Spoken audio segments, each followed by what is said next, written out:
Two peoples, two lands. One word that haunts them both: apartheid and occupation. In South Africa, the world united to end it. In Palestine, the world still hesitates. What if Palestine's fight for statehood is today's version of South Africa's fight for freedom? Back then, global recognition helped dismantle apartheid and pave the way to liberation. Now, as more nations, especially across Europe, recognize Palestine, could history be repeating itself?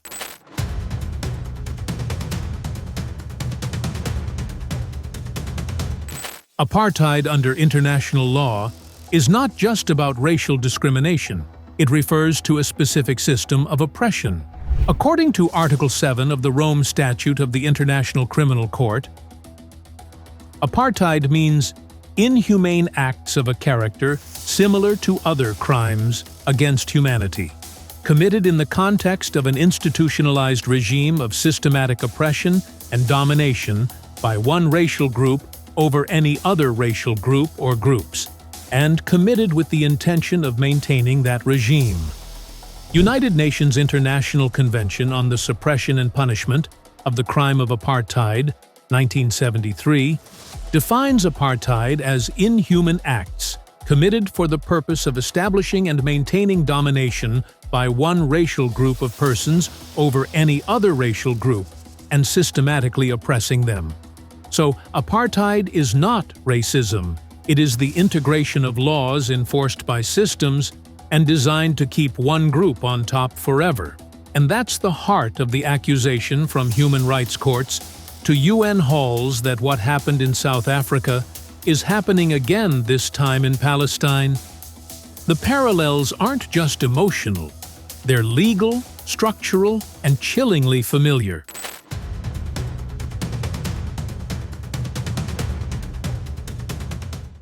In apartheid South Africa, Black South Africans lived under separate tribal laws. They had no voting rights in national elections and were subject to pass laws controlling movement and residence. Under the Bantu Authorities Act, 1951, the apartheid government carved out Bantustans or tribal homelands, where Black South Africans were forcibly relocated and stripped of South African citizenship. These homelands were framed as self-governing, but in reality, they were a tool for denationalization and legal exclusion. Once assigned to a Bantustan, Black South Africans lost the right to vote in South Africa and were excluded from national political processes. Education under apartheid was designed to limit Black potential. Through the Bantu Education Act, 1953, the government provided deliberately inferior schooling to Black children. The system was designed to keep them submissive and unskilled, suitable only for manual labor in a white-controlled economy. South African government officials like Hendrik Verwoerd, known as the architect of apartheid, openly stated, "There is no place for the Bantu in the European community above the level of certain forms of labor." Similarly, Israeli and Palestinian civilians living in West Bank settlements are governed by different laws, even though these communities are in occupied territory. The emergency regulations offenses in the occupied territories, jurisdiction, and legal assistance, 1967 created an extraterritorial legal status for settlers. This allows them to be tried in Israeli courts for crimes committed within the occupied areas. On the other hand, Palestinians in the West Bank are prosecuted under Israeli military law, enforced through military orders and courts established after 1967. This includes sweeping limitations on political expression, assembly, and dissent, laws that disproportionately criminalize civil and activist behavior. Procedural protections are minimal. Palestinians can be detained up to 8 days before seeing a judge, interrogated without lawyer access for up to 90 days, and tried in courts with nearly 100% conviction rates. Keeping in view the above laws and their enactment, several international bodies have condemned Israel for installing an apartheid regime in the occupied West Bank. The International Court of Justice highlighted that Israeli laws create a near-complete separation between the settler and Palestinian communities by granting settlers Israeli legal rights while subjecting Palestinians to military law. Human Rights Watch report named Separate and Unequal in 2010 documented how Israel operates a two-tier legal system in the West Bank, granting settlers privileges and services while denying them to Palestinians in the same area, calling it discriminatory and inconsistent with international legal standards.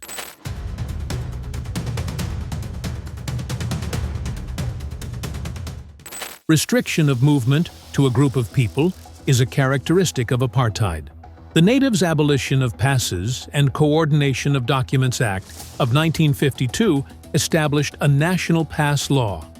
Every black South African aged 16 to 65 was legally required to carry a whenever in white areas. This passbook served as an internal passport.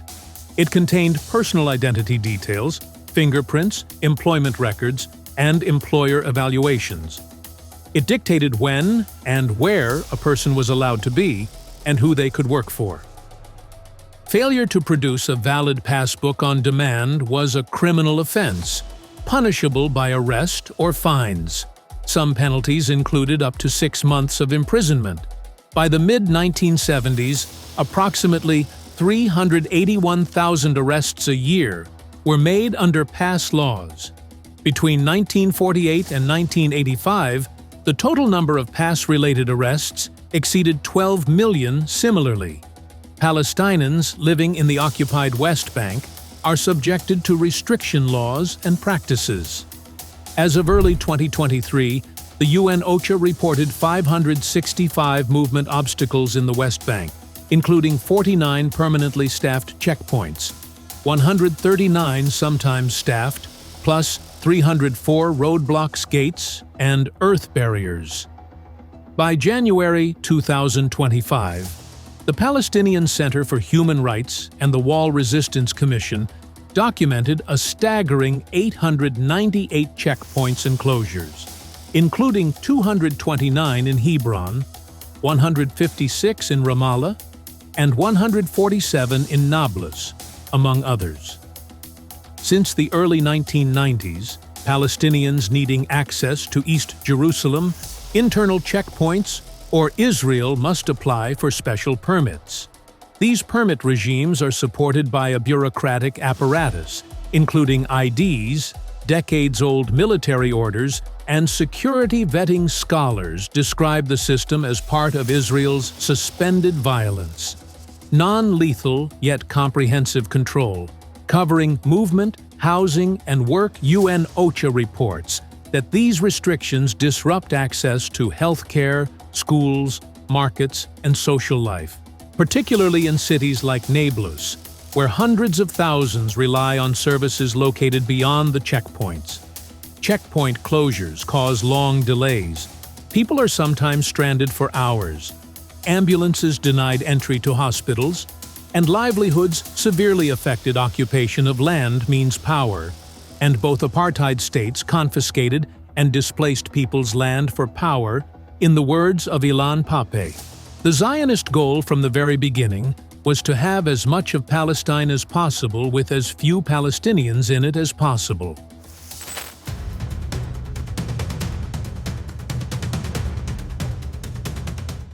The 1913 Natives Land Act reserved only 7 to 13% of South Africa's land for black populations, banning black ownership on the remaining 87 to 93%.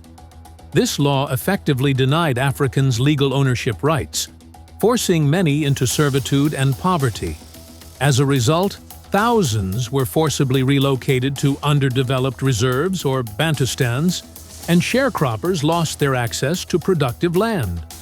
Similarly, Israel now houses around 737,000 settlers in West Bank and East Jerusalem, many living on land seized or designated as state land through laws like the Absentee Property Law or Ottoman-era statutes.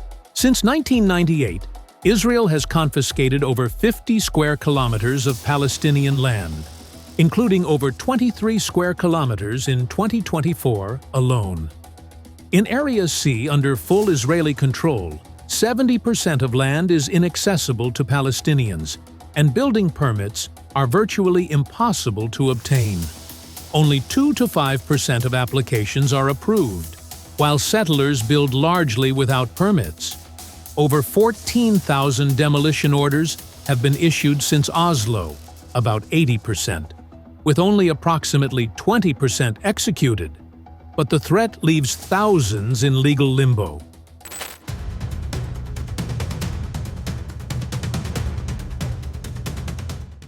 In early 2025 alone, over 933 structures were demolished. Another basic right denied to the South African blacks and Palestinians is the right to vote. Black South Africans were excluded from national elections and governance. Through laws like the Bantu Homelands Citizenship Act 1970, millions were forcibly assigned citizenship in Bantustans, isolated, economically weak tribal territories that pretended to be independent. These entities had no control over defense, currency, or foreign affairs, the illusion of autonomy under total apartheid rule. Nelson Mandela said, "We were expected to accept a powerless status, a life of servitude, all dressed up as self-government." Similarly, Palestinians in the West Bank and Gaza do not vote in Israeli elections. Even though Israel controls their borders, airspace, water, and population registry, East Jerusalem Palestinians hold only permanent residency status, meaning Israel can revoke their right to live in the city they were born in. Meanwhile, Israeli settlers in the West Bank vote in national elections and enjoy full civil rights. Former USA President Jimmy Carter said, "Tragically, the international community largely ignores the cries for help, while the citizens of Gaza are being treated more like animals than like human beings." I've been to the occupied Palestinian territories, and I've witnessed the humiliation of Palestinian men, women, and children made to wait hours at Israeli checkpoints. This treatment is familiar to me and the many black South Africans who were corralled and harassed by the security forces of the apartheid government.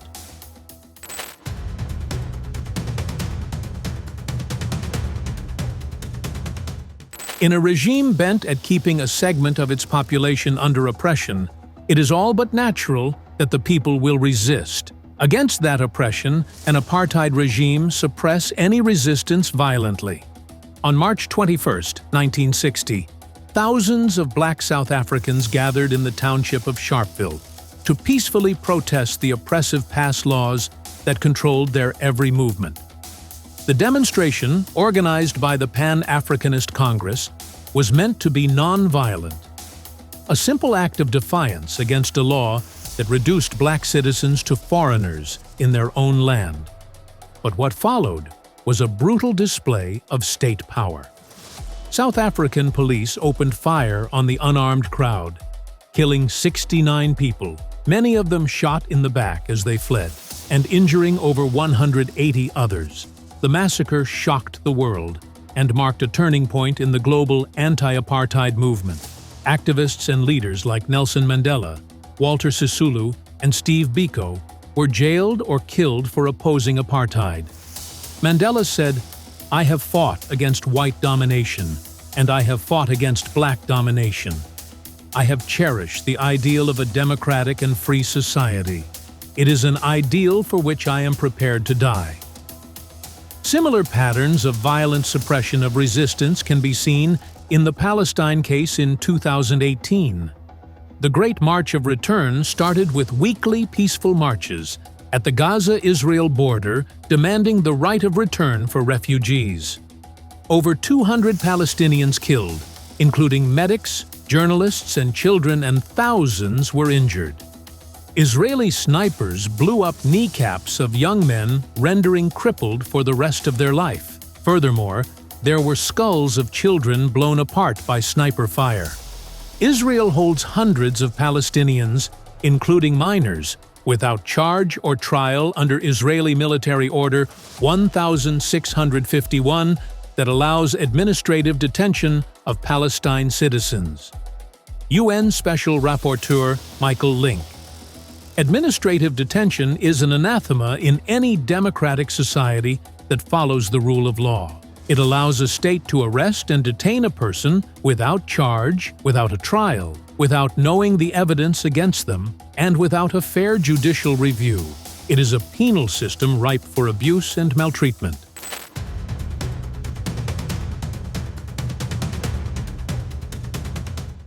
When Black South Africans rose against apartheid, they weren't alone. The world boycotted, sanctioned, and ultimately helped bring down a regime built on inequality.